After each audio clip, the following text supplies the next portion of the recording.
शक्ति रूपेण संसिता नमः तस्यै नमः तस्यै नमो नमः। ओम नीलांबर श्यामलं कोमलांगं सीता समारोपितिमाभारं पाणो महासायक चारुचापं नमामि रामं रघुवंशनाथम्। इस कार्यक्रम जैसा कि नाम से ही पता है, विकसित भारत युवा पार्लियामेंट, ये युवाओं के लिए कार्यक्रम है। युवाओं को अपनी प्रतिभा निखारने का मौका है। हेलो तो मौका है, इसलिए युवाओं को सबसे अधिक भाग लेना है। इन्हीं के लिए मंच सजाया गया है और इसमें हमारी एक कमेटी है। कमेटी डिसाइड करेगी। जिन बच्चों ने रजिस्ट्रेशन करवाया है उन्हीं बच्चों के यहाँ मन से बोलने का मौका मिलेगा। यहाँ से बच्चों को 5 बच्चों को सेलेक्ट किया जाएगा और वो बच्चे प्रदेश लेवल पे जाएंगे। फिर प्रदेश में उनका चयन होगा। फिर उनको क्या है, दिल्ली में जाने का, पार्लियामेंट घूमने का मौका मिलेगा।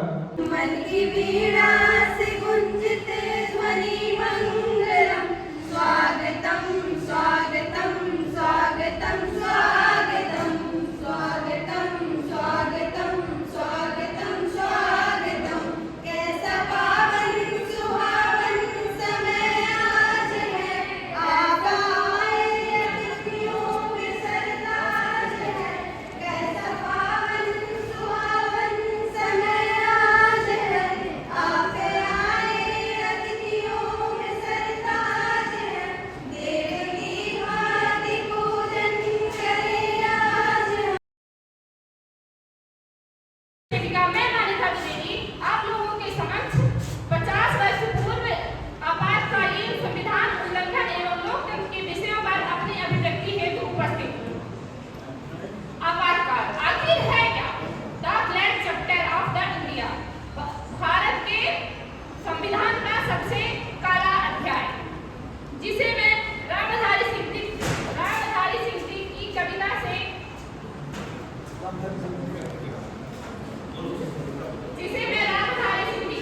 से शुरुआत करना चाहूंगी। सदियों की ठंडी रात सुगमुगा उठी, सदियों की ठंडी रात सुगमुगा उठी, मिट्टी का ताज पहन कर बुलाती है। तो राय समय के लंका घर घर नाम सुनो, तो राय समय के लंका घर घर नाम सुनो। सिंहासन खाली करो की जनता आती है, सिंहासन खाली करो की जनता आती है। मान्यवर धरती पर झंडा लहरा लगा देता है कि आज का वही भारत है जो चंद्रयान 3 को पृथ्वी से चंद्रमा पर सबसे क्योंकि हमने अपनी कर्तव्यों का निर्वहन किया, इसलिए हम इस दुनिया की हर एक ऊंची से ऊंची स्थान को चढ़ते जा रहे हैं। अगर भारत का प्रत्येक नागरिक, प्रत्येक व्यक्ति अपने विश्वकर्मा NSS वॉलंटियर इस गौगंज की भूमि में आप सभी का स्वागत, अभिनंदन एवं वंदन करती हूँ। आज मैं विकसित भारत 2047 में अपने कुछ विचार रखना चाहूंगी। विकसित भारत 2047 आखिर इसका लक्ष्य क्या होगा? मानवर, मैं अपने वक्तव्य को प्रारंभ करने से पहले इस सभा से एक प्रश्न पूछना चाहूंगी। वो कौन सी चीज है जिसे हम देख तो सकते हैं परंतु छू नहीं सकते? ये प्रश्न 1947 से पहले एक कक्षा में किया गया था। उसमें विद्यार्थियों ने इसके अनेक उत्तर दिए। किसी ने कहा हम सूरज को देख तो सकते हैं परंतु छू नहीं सकते। विषय से हटना नहीं है। आपकी प्रस्तुति और अच्छी हो सकती है अगर आप विषय पे रहें, पर फिर भी आपकी प्रस्तुति बहुत अच्छी थी। मैं डॉक्टर भीमराव अम्बेडकर जी के बारे में एक चीज बताना चाहता हूँ कि भारत बदल चुका है और इसका सबसे अच्छा उदाहरण भारत की सर्वोच्च पद पर बैठी हुई उड़ीसा राज्य की एक आदिवासी महिला श्रीमती द्रौपदी मुर्मू जो भारत की राष्ट्रपति है।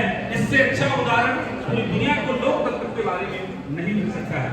जब डॉक्टर भीमराव अम्बेडकर कोलंबिया विश्वविद्यालय न्यूयॉर्क में पढ़ रहे थे तो पूरी दुनिया के 200 लड़कों का वहां एडमिशन होता था, 200 लड़कों का।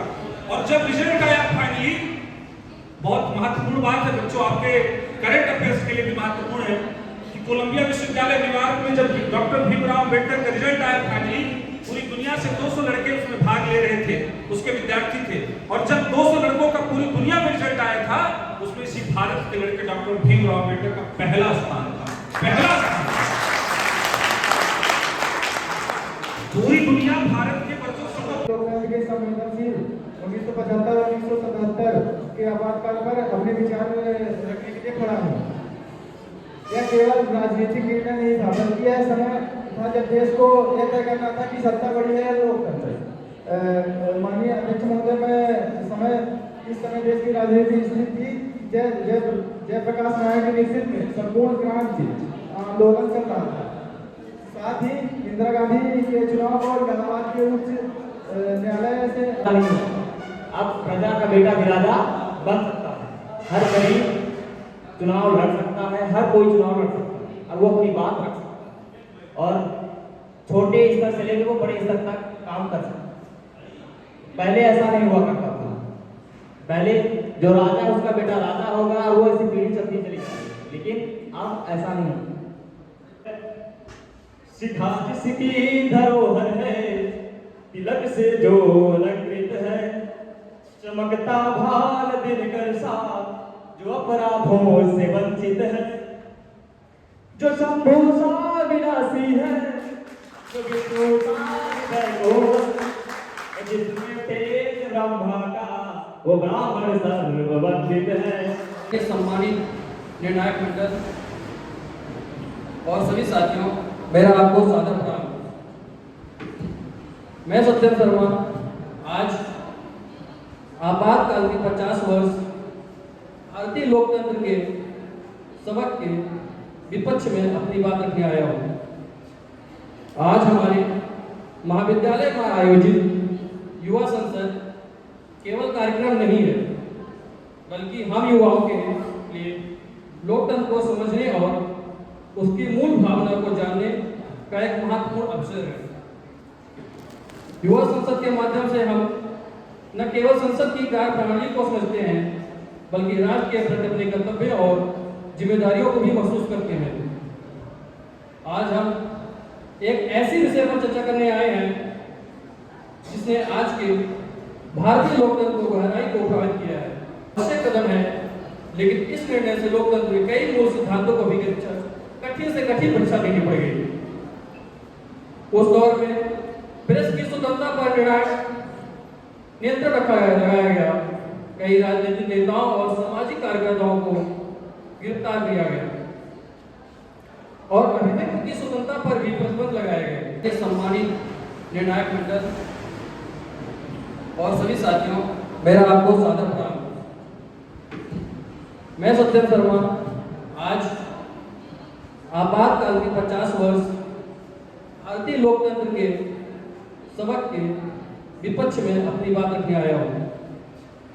आज हमारे महाविद्यालय में आयोजित युवा संसद केवल कार्यक्रम नहीं है, बल्कि हम युवाओं के लिए लोकतंत्र को समझने और उसकी मूल भावना को जानने का एक महत्वपूर्ण अवसर है। युवा संसद के माध्यम से हम न केवल संसद की कार्य प्रणाली को समझते हैं, बल्कि राष्ट्र के प्रति अपने कर्तव्य और जिम्मेदारियों को भी महसूस करते हैं। आज हम एक ऐसी विषय पर चर्चा करने आए हैं जिसने आज के भारतीय लोकतंत्र को गहराई को प्रभावित किया है। आवश्यक कदम है, लेकिन इस निर्णय से लोकतंत्र के कई मूल सिद्धांतों को भी कठिन से कठिन परीक्षा देनी पड़ गई। उस दौर में प्रेस की स्वतंत्रता पर नियंत्रण लगाया गया। कई राजनीतिक नेताओं और सामाजिक कार्यकर्ताओं को गिरफ्तार किया गया और अभिव्यक्ति की स्वतंत्रता पर भी प्रतिबंध लगाए गए। शर्मा नवोत्तर जिला मऊगंज का प्रतिनिधित्व करते हुए निर्धारित विषय आपातकाल के 50 वर्ष भारतीय लोकतंत्र के लिए सबक जैसे उत्कृष्ट विषय पर अपने विचार अभिव्यक्ति हेतु मंचस्थ पटल पर उपस्थित। महोदय, कहीं सुराग नहीं है किसी भी कातिल का लहू लुहान मगर शहर का नजारा। महोदय, मेरे दृष्टिकोण में ये लहू है लोकतंत्र का और कातिल है लोकतंत्र की सबसे ऊंची कुर्सी। महोदय, गांधी के अहिंसा से प्राप्त लोकतंत्र, भगत सिंह के भुजाओं में आजादी का प्रतीक लोकतंत्र और अंबेडकर के विचारों से प्रभावित लोकतंत्र तत्कालिक विकारों के प्रकारों से ग्रसित हो आपातकाल के रूप में तानाशाही का प्रतीक बन गया। जी हाँ महोदय, मैं बात कर रहा हूँ 25 जून सन 1975 के इतिहास के उस काले पन्ने की, जब हमारे लोकतंत्र को बांधकर काल कोठरी में फेंक दिया गया। महोदय, मैं बात कर रहा हूँ ऐसे समय की जहां भारत के लोकतंत्र को, भारतीय लोकतंत्र को सांस लेने के लिए बेघुटन हो रही थी। महोदय,